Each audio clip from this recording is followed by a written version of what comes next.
Welcome to the Xiaomi Mi 10T camera review. In this video, we will take an in-depth look on this phone's cameras, hardware and software. Let's start off with the camera sensors. Mi 10T has 3 camera sensors at its back. The main and the big sensor is a 64 megapixels Sony IMX682 sensor. This phone has a 13 megapixels ultra-wide and a 5 megapixels macro camera. There is an LED flash too at the back. On the front is a single 20 megapixels camera sensor fixed inside that a tiny punch hole on the top left corner. Mi 10T is using Snapdragon 865 chipset's image processing. This phone has a typical MIUI camera application that welcomes you with the photo mode. The macro mode resides inside the photo mode options, and if you want to take high-res 64 megapixels images, you will turn that mode on from the more options. In the more options, you can also find the short video, vlog, dual video, document scanner, time-lapse, clone, night mode, panorama, slow motion and a long exposure modes. The night mode of this phone works for both the front and the rear cameras. Slow motion can be recorded in 1080p resolution at 960, 240 or 120 frames per second. There is a 720p resolution option too. And by the way, the slow motion also works for the front camera as well. This one has a powerful Pro mode with raw capture capability. It has a Pro video mode too with all the resolution options unlocked. Remaining options are all appearing on your screen. As far as the videos are concerned, this phone can capture 4K at 60fps, 30fps, 1080p 60fps and 30fps, and it can also shoot 8K at 24 or 30 frames per second. I've shot a number of images on this phone in all of its modes. And let's start it off with the ultra-wide images first of all. This is an ultra-wide versus a normal image on your screen. Xiaomi's ultra-wide camera resolution has improved a lot. The difference here between the ultra-wide and the normal camera image is clear. The colors difference is quite visible. Ultra-wide image is slightly towards a warm side and the normal image has a cool tone. Ultra-wide image is obviously not that detail rich. This is now a normal image versus its 64 megapixels counterpart. In the normal mode, the AI works and I've taken most of the images with the AI mode turned on. In the 64 megapixels mode, the AI doesn't work, and that's what's creating the color difference here. 64 megapixels image is huge and you can zoom in or crop in as much as you want. I'll show you a few more similar images. These images are quite self-explanatory. I actually like this phone's camera. It's been a while since a Xiaomi mid-range phone or an upper mid-range phone has impressed me with its cameras especially.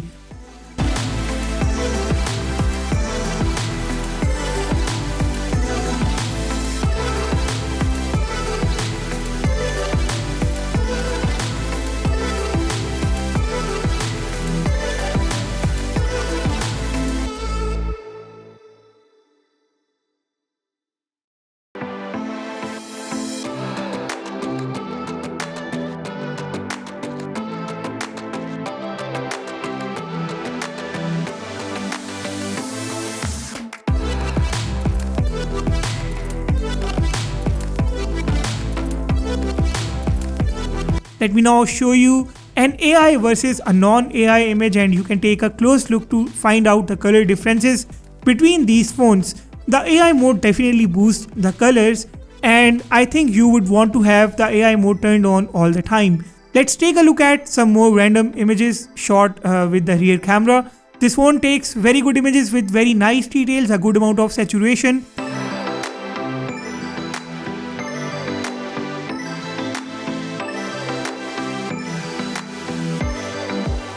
It can sometimes blur the background nicely even when you are not using the portrait mode. The depth of field offered by this phone is quite shallow, as you can see. The edge detection is also very nice.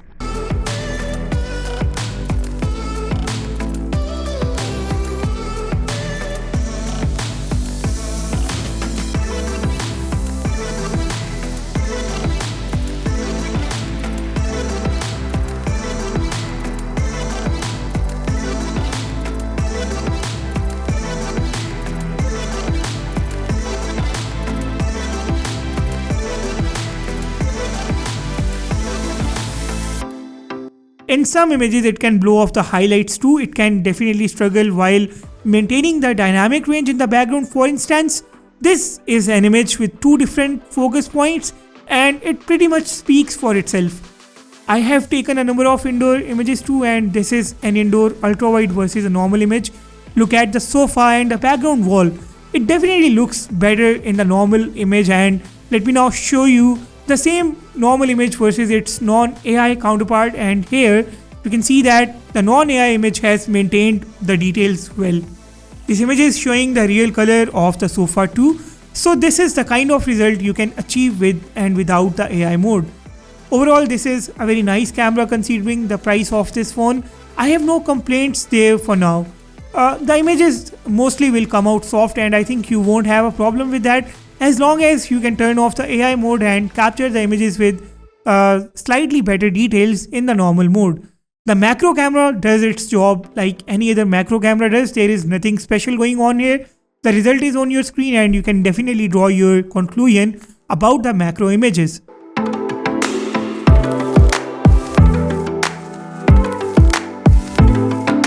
I'm not a fan of the night mode offered by the Xiaomi phones, and unfortunately the Mi 10T failed to impress me as well.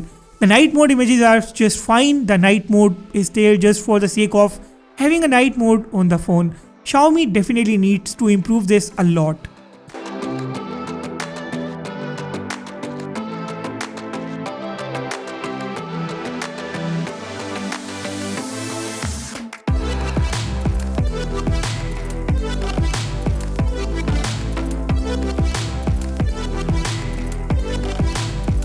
Xiaomi Mi 10T captures very nice selfies.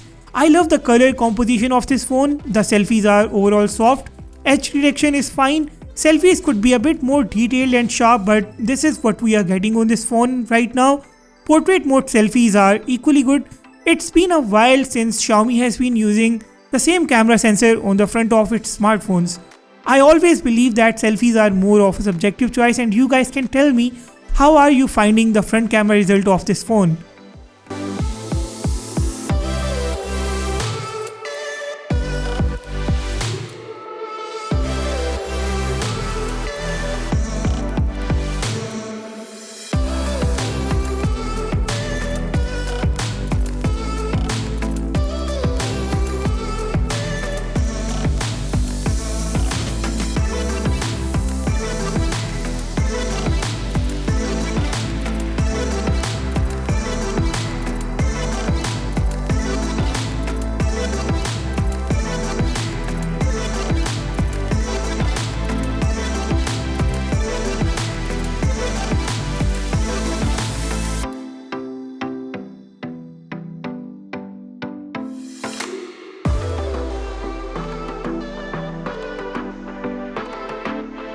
It's time to take a look at the videos now. There is no optical image stabilization in this phone. It has EIS, and EIS doesn't work in 60fps mode on this phone. The 4K 60fps looks good, but it's extremely shaky when shooting handheld.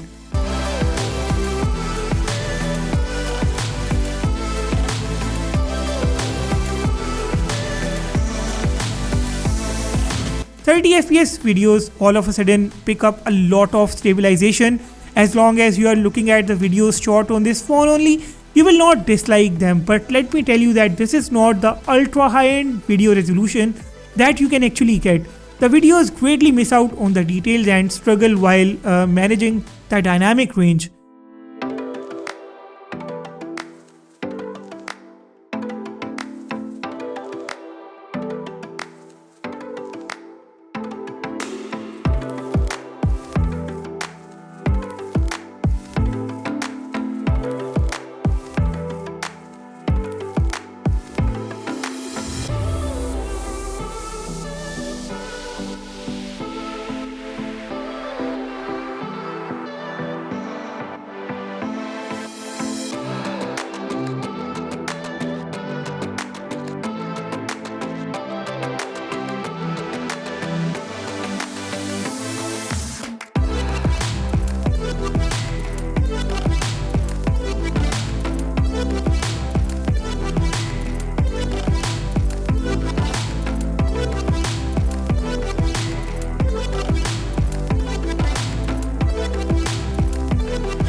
This phone offers 8K at 24fps and 8K at 30fps resolution too. I have brought it down to 4K at 30fps, and this is what these videos look like now. After these rear camera videos end, you will also take a look at the front camera video.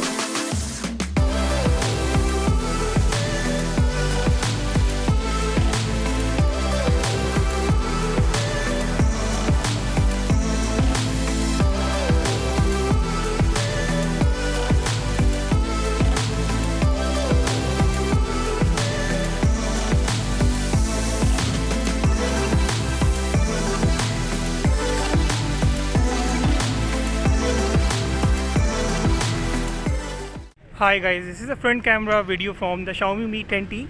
Now on this phone we have 1080p at 30 frames per second from the front camera only, and this camera looks a lot cropped in. Right now I am facing the sun, and this video will give you an idea about this phone's mic's voice recording quality as well, and I will now show you around. Make sure that you drop your feedback about this phone's camera performance and about this video in the comment section below. Let me know what do you think.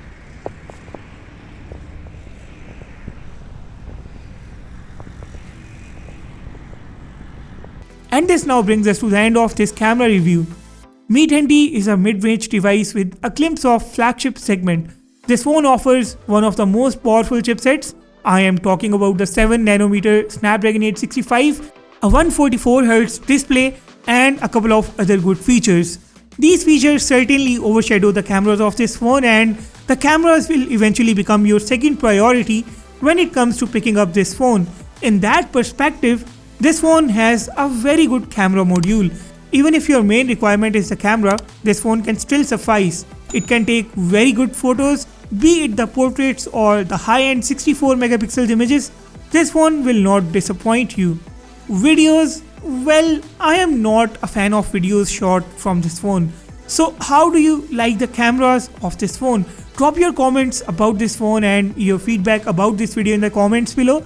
Like if you found this video useful, and subscribe if you haven't yet. With that said, I will sign off and see you all in the next one.